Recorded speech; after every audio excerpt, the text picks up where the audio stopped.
bagi Aisyah, hadiah terbesar adalah kehadiran Mal. Sebab tanpa Mal, Aisyah tak dapat nak achieve 300k subscriber. Dan tanpa Mal, Aisyah tak boleh nak achieve view yang sangatlah tinggi yang Aisyah tak pernah expect Aisyah akan dapat capai. Okay? Jadi kena tengok sama-sama. Kita lihat Aisyah je seorang. Okay? So dia.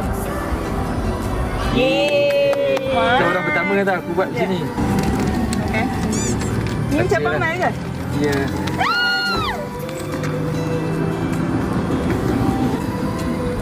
Happy 300k subscribers Aisyah Rudy. Semoga terus sukses. Teruskan mengejar impian Aisyah. Terima kasih jadi sahabat dan partnership yang baik. Bagus Aisyah.